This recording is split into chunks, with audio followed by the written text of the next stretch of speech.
First organ system is mouth. Mouth क्या होता है? अपर जॉ और लोअर जॉ के बीच में जो खाली जगह रहती है उसे माउथ कहते हैं या बकल कैविटी कहते हैं। The mouth contain the tongue, teeth and salivary gland. Mouth के अंदर 3 चीज़ें प्रेजेंट होती हैं। First tongue, second teeth, the third is salivary gland. Salivary gland मतलब सलाइवा सिक्रीट करता है। अब सलाइवा क्या होता है? Saliva is a watery substance that is present in our mouth. Saliva एक लिक्विड सब्सटेंस होता है, पानी की तरह होता है। जैसे मान लीजिए हम पिज़्ज़ा देखते हैं, समोसा देखते हैं तो हमारे मुंह में तुरंत पानी आ जाता है, that is saliva. The teeth help in breaking bigger food particle into smaller pieces by the process of chewing और मास्टिकेशन। अब टीथ का क्या फंक्शन है? ये बिगर फूड पार्टिकल्स को, मतलब जो हम खाना खाते हैं, कॉम्प्लेक्स फूड खाते हैं, उन्हें स्मॉलर पीसेस में चेंज करता है through the process of chewing और मास्टिकेशन। इस प्रोसेस को चीविंग कहते हैं या मास्टिकेशन कहते हैं। The tongue help in mixing saliva with the food. अब टंग का क्या काम है? ये फूड को सलाइवा से मिक्स करता है। The juice present in the saliva help in chemical digestion of starch into sugar.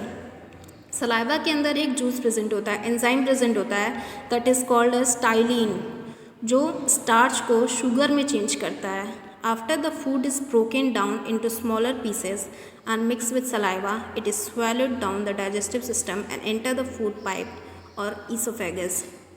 और जैसे ही जब बिगर फूड पार्टिकल्स होते हैं वो स्मॉलर पीसेस में कन्वर्ट हो जाते हैं सलाइवा की मदद से, तो वो नेक्स्ट ऑर्गन में चले जाते हैं, दैट इज़ फूड पाइप और ईसोफेगस।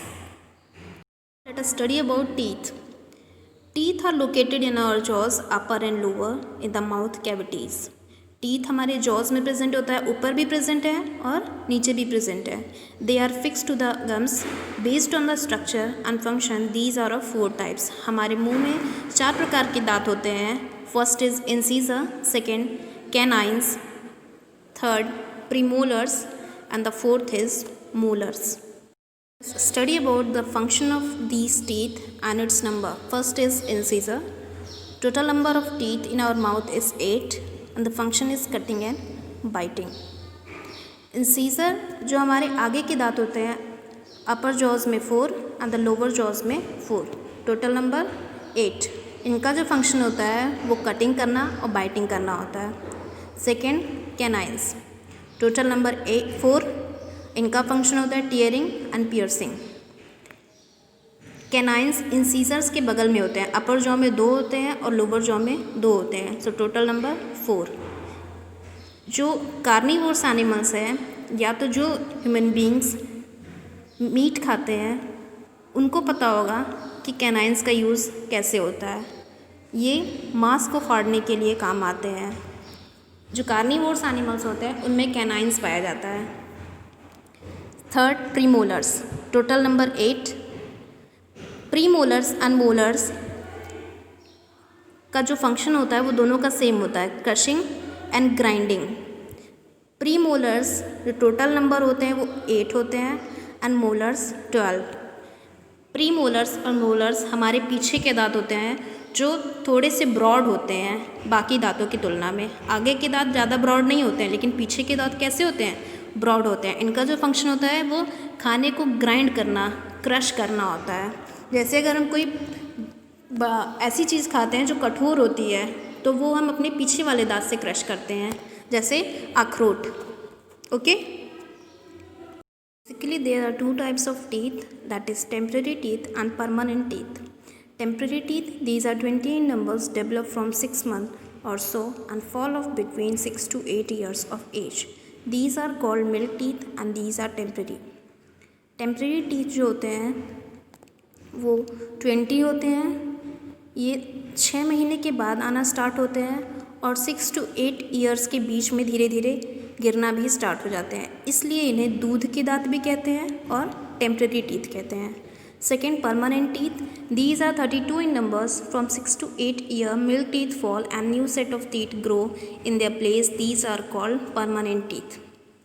परमानेंट टीथ 32 होते हैं और जब धीरे धीरे दूध के दांत गिर जाते हैं 6 to 8 ईयर के बाद तो एक नया सेट आता है टीथ का जिसे परमानेंट टीथ कहते हैं और ये उसके बाद हमारी पूरी लाइफ रहते हैं। Study about the tongue.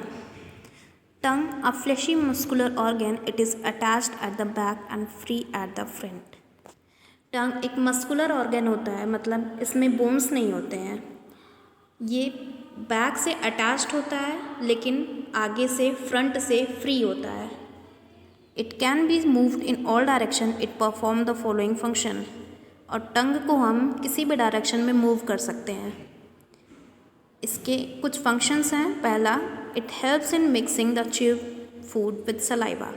ये खाने को सलाइवा से मिक्स करता है। Second, it help in swallowing the food. खाने को निगलने में मदद करता है। Third, it help to detect different taste of food with the help of taste bud. जीभ से हमें पता चलता है कि कहाँ पे हमें किस चीज़ का टेस्ट पता चलेगा, with the help of taste bud. The taste bud. Taste buds present on the tongue can detect 4 basic tastes: salty, sour, sweet, and bitter. These tastes can be identified in different areas on the surface of the tongue. जब हम कोई भी चीज़ खाते हैं तो या तो वो नमकीन होता है, या तो वो थोड़ा सा सोर होता है, खट्टा होता है, या तो मीठा होता है, या तो कड़वा होता है। तो हमारे टंग पे कहाँ कहाँ पे ये टेस्ट हमें पता चलता है वो हम देखते हैं अब। स्वीट सबसे जो आगे का पार्ट होता है हमारे टंग का, वहाँ पे हमें स्वीट पता चलता है। सबसे पीछे वाले पार्ट में बिटर पता चलता है, मतलब कड़वापन पता चलता है। आगे के थोड़ा सा किनारे पार्ट में साल्टी, और पीछे के किनारे पार्ट में सोर पता चलता है, मतलब खट्टापन पता चलता है। नेक्स्ट ऑर्गन इज ईसोफेगस और food pipe. The swallowed food passes from the mouth to the stomach through a passage or pipe called the food pipe or esophagus. The food pipe runs along the neck and the chest. अब जो हम खाना खाते हैं वो नीचे पास होता है। किससे पास होता है? एक पाइप से पास होता है। क्योंकि इस पाइप से फूड पास होता है इसलिए इस पाइप को फूड पाइप कहते हैं और ईसोफेगस कहते हैं। The food pipe run along the neck and the chest. ये फूड पाइप नेक से होके चेस्ट तक जाता है। Food is push down by the movement of wall of the food pipe. No digestion take place here. Food धीरे धीरे नीचे pushed होता है। जो फूड पाइप होते हैं उनके वॉल से वहाँ पे एक प्रेशर लगता है जिससे जो फूड होता है वो नीचे पास होता है। फिगर में देख सकते हैं। लेकिन जो ईसोफेगस होता है यहाँ पे डाइजेशन नहीं होता है। यहाँ से जो फूड रहता है वो सीधे स्टमक में जाता है। At time the food is not accepted by the stomach, this result in vomiting. और जब ये फूड नीचे स्टमक तक नहीं जाता है, स्टमक फूड को एक्सेप्ट नहीं करता है, तो वो वोमिटिंग का केस हो जाता है वहाँ पे, जिससे हमें वोमिटिंग हो जाती है। Organ is stomach. It is the widest part of the alimentary canal and receive food from the food pipe. ये एलिमेंट्री कैनाल का सबसे बड़ा पार्ट है और यहाँ पे फूड पाइप के द्वारा आता है, मतलब माउथ से फूड पाइप में, फूड पाइप से स्टमक में। The inner lining of the stomach secrete mucus, hydrochloric acid and digestive juice performing the following function. Stomach की जो इनर लाइनिंग होती है वो म्यूकस, हाइड्रोक्लोरिक एसिड और डाइजेस्टिव जूस सिक्रीट करती है, जिससे जो फॉलोइंग फंक्शन परफॉर्म करते हैं। पहला, the mucus protect the inner lining of the stomach. Stomach की इनर लाइनिंग को म्यूकस प्रोटेक्ट करता है। Second, the acid kill bacteria which enter along with the food and also make the medium acidic so that the digestive juices can act. जो food pipe से पास होकर stomach में आता है उसमें कुछ बैक्टीरियाज भी होते हैं। इन बैक्टीरियाज को हाइड्रोक्लोरिक एसिड किल करता है और मीडियम को एसिडिक बनाता है, जिससे जो डाइजेस्टिव जूस होते हैं वो एक्ट करते हैं। The digestive juice help to break down the protein into the smaller substance. जो डाइजेस्टिव जूस होते हैं वो प्रोटीन्स को सिंपलर सब्सटेंस में चेंज करते हैं। The partially digested food from the stomach goes into the small intestine. अब stomach में एकदम कम्प्लीटली डाइजेशन नहीं होता है, पार्शियली डाइजेशन होता है यहाँ पे। उसके बाद यहाँ से जो खाना रहता है वो स्मॉल इंटेस्टाइन में चला जाता है, फिर वहाँ पे डाइजेशन की प्रोसेस होती है। Another organ is small intestine. Small intestine is highly coiled. Small intestine एक कोइल्ड ट्यूब होता है, अबाउट 7.5 मीटर लॉन्ग। ये इसकी जो लंबाई होती है वो 7.5 मीटर होती है। Digestion of all types of food is carried out and completed here. जो फूड का डाइजेशन होता है वो यहीं पे कंप्लीट होता है, मतलब ये लास्ट स्टेप होता है। Absorption of food also take place in small intestine, और यहीं पे फूड का एब्जॉर्प्शन भी होता है, मतलब न्यूट्रिएंट्स ब्लड के through different organs, different body parts में जाते हैं। Digestion in small intestine is carried out with the help of. अब स्मॉल इंटेस्टाइन में डाइजेशन का प्रोसेस कैसे होता है? First, secretion from the liver and pancreas. Pancreas और लीवर से जो जूस सिक्रीट होते हैं उनसे। Second, digestive juice secreted by the small intestine. Small intestine से जो जूस सिक्रीट होते हैं उनसे। First, liver. It is the largest gland in the body, is a reddish brown gland located in the upper part of the abdomen on the right side. Liver हमारी body में सबसे largest gland होता है। Largest gland की बात करेंगे तो liver है, लेकिन अगर लार्जेस्ट इंडोक्राइन ग्लैंड की बात करेंगे तो थायराइड है। It secrete bile juice which help in the digestion of fat. Liver bile juice secrete करता है जो फैट की डाइजेशन में मदद करता है। Bile juice is stored in sac called the gall bladder. उसके बाद जो बाइल जूस बचता है, मतलब फ्यूचर यूज़ के लिए ये गैल ब्लैडर में स्टोर किया जाता है, स्टोर हो जाता है। Pancreas.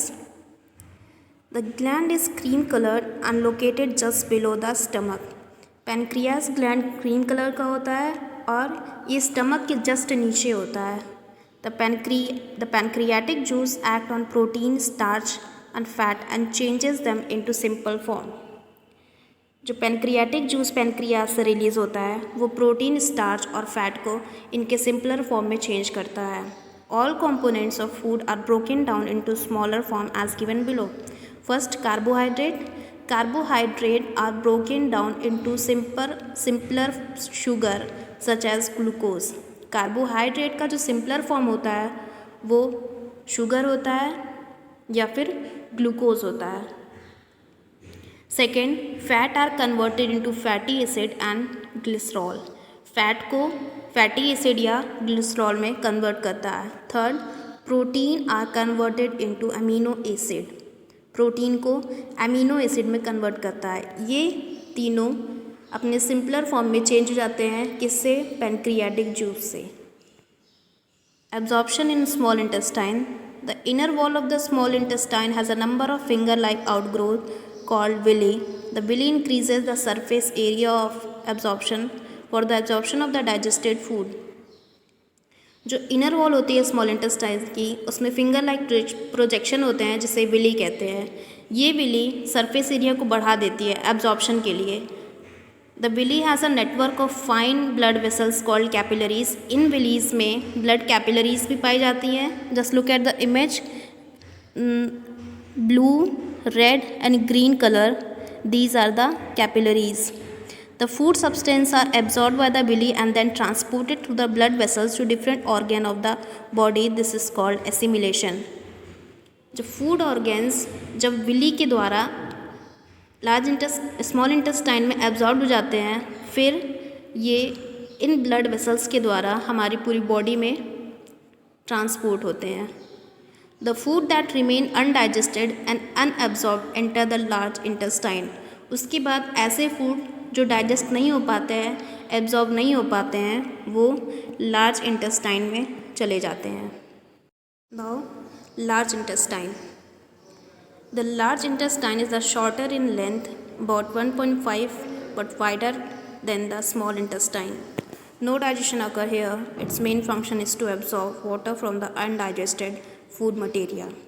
लार्ज इंटेस्टाइन की जो लेंथ होती है वो 1.5 मीटर होती है, लेकिन ये डायमीटर में वाइडर होता है। अब स्मॉल इंटेस्टाइन का नाम स्मॉल इंटेस्टाइन है, लेकिन इसकी लेंथ ज़्यादा होती है, और लार्ज इंटेस्टाइन की लेंथ छोटी होती है, लेकिन लार्ज इंटेस्टाइन का डायमीटर ज़्यादा होता है। नो डाइजेशन अकर हेयर, यहाँ पे डाइजेशन का प्रोसेस नहीं होता है। It mains function is to absorb water from the undigested food material. Large intestine का मेन फंक्शन जो होता है वो वाटर एब्जॉर्ब करना होता है अनडाइजेस्टेड फूड से। Rectum. The undigested waste from the large intestine passes into the rectum and is stored here as semi-solid feces. जो अनडाइजेस्टेड फूड रहता है, वेस्ट रहता है लार्ज इंटेस्टाइन से, वो रेक्टम में पास हो जाता है और वहाँ पे सेमी सॉलिड फेसेस की तरह स्टोर रहता है। Anus. The facial matter is passed out through an opening called anus. The process is called egestion. उसके बाद जो वेस्ट मटेरियल हमारी बॉडी में होते हैं वो हमारी बॉडी से निकल जाते हैं through the process of egestion. Topic is grass eating animal, nutrition in grass eating animals. Food of grass eating animals consist of plant materials, particularly grass.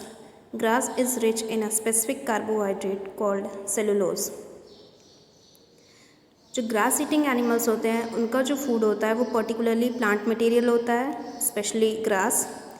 Grass जो होता है वो एक स्पेसिफिक कार्बोहाइड्रेट होता है, that is cellulose. Humans and many other animals can not digest cellulose. हम लोग और कुछ एनिमल्स होते हैं वो सेलुलोज को डाइजेस्ट नहीं कर सकते हैं, लेकिन जो ग्रास ईटिंग एनिमल्स होते हैं वो सेलुलोज को डाइजेस्ट करते हैं। कैसे? Through a unique method. Let us study about this.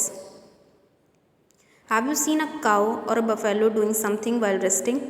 आपने देखा होगा कि जो काऊ और बफेलो होती है वो रेस्ट जब करते हैं तो उसके साथ भी वो कुछ ना कुछ करते रहते हैं। They keep chewing even when they are not eating. वो अपना मुंह चलाते रहते हैं तब भी जब वो कुछ खा नहीं रहे होते हैं। In fact, the grass-eating animals quickly swallow the fodder and store it in a separate part of the stomach called rumen. जो ग्रास ईटिंग एनिमल्स होते हैं वो अपना जो फूड रहता है, मतलब जो ग्रास रहता है, उसे क्विकली स्वेलो कर लेते हैं, निगल जाते हैं और अपने स्टमक के एक पार्ट में स्टोर करके रखते हैं। स्टमक के उस पार्ट को rumen कहते हैं। In the rumen, food is partially digested. The partially digested food is called cud. Rumen के अंदर जब ये फूड जाता है तो वो पार्शियली डाइजेस्ट होता है। पार्शियली डाइजेस्ट मतलब हल्का सा डाइजेस्ट होता है, पूरी तरह से डाइजेस्ट नहीं होता है, और इस पार्शियली डाइजेस्ट फूड को कर्ड कहते हैं। Then the curd is brought to the mouth. उसके बाद वो कर्ड दोबारा से मुंह में आता है। The process of chewing the curd is called rumination and the animals are called ruminant. जो कर्ड को जब ये एनिमल्स दोबारा से मुंह में लाके च्यूब करते हैं, चबाते हैं, तो इस प्रोसेस को रूमिनेशन कहते हैं, और इन एनिमल्स को जो रूमिनेशन के प्रोसेस करते हैं उन्हें रूमिनेंट्स कहते हैं।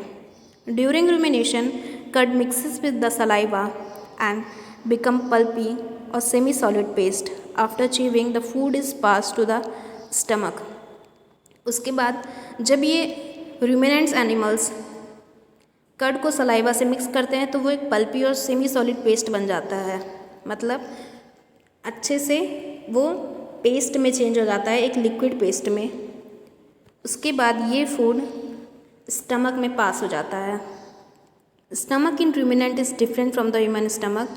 अब जो रूमिनेंट्स एनिमल्स होते हैं उनमें स्टमक डिफरेंट होता है ह्यूमन बींग्स के अकॉर्डिंग। इनमें जो स्टमक होता है वो 4 पार्ट में डिवाइड होता है, मतलब 4 चैम्बर होते हैं। पहला rumen, second reticulum, third omasum and fourth abomasum. Now the first chamber of the ruminant stomach is the rumen. It is the largest chamber. जो पहला चैम्बर होता है स्टमक का उसे रूमेन कहते हैं, और ये सबसे बड़ा चैम्बर होता है रूमिनेंट एनिमल्स में। From the rumen the food enter the second chamber called reticulum. Rumen से जो फूड होता है वो सेकेंड चैम्बर में जाता है, रेटिकुलम में। In fact rumen and reticulum are closely associated and their content mixed freely. मतलब रेटिकुलम और जो रिमन होते हैं वो एक दूसरे से सटे होते हैं और इनके जो कंटेंट होते हैं, मतलब अगर इसमें कोई फूड जाता है तो वो मिक्स होते हैं freely. In these two chambers, the food is partially digested and converted into a soft pulp called cud. इसमें जो फूड जाता है वो पार्शली डाइजेस्ट होता है, हल्का डाइजेस्ट होता है, पूरी तरह से डाइजेस्ट नहीं होता है, जिसे कड कहते हैं. The pulpy food brought back to the mouth when the animal is resting. और जैसे मैंने बताया था कि जब कोई, जैसे काऊ बफेलो जब कहीं पे रेस्ट कर रही होती है तो वो च्यूइंग के प्रोसेस को कंटिन्यू करती है. जब वो रेस्ट करते हैं तो वो र्यूमन से जो कड होता है वो अपने मुंह के अंदर दोबारा लेके आते हैं और वहाँ पे च्यूइंग का प्रोसेस करते हैं. After chewing the food from the mouth is pushed into the third chamber. उसके बाद जब वो फूड को च्यू कर लेते हैं तो वो थर्ड चैम्बर में जाता है, that is omasum. It is the smallest chamber और ये सबसे छोटा चैम्बर होता है. From here food enter the fourth chamber called the abomasum. उसके बाद थर्ड चैम्बर से ये फोर्थ चैम्बर में जाता है, that is abomasum. This is true stomach. और देखा जाए तो इन फोर चैम्बर में यही एक स्टमक होता है. Digestive juice is secreted here to help in the process of digestion. इसे क्यों एक ट्रू स्टमक कहते हैं? क्योंकि यहाँ पे डाइजेस्टिव जूस सिक्रेट होती है और डाइजेशन का प्रोसेस यहीं पे होता है. That is all about this chapter. At last, assignment for you, answer these questions.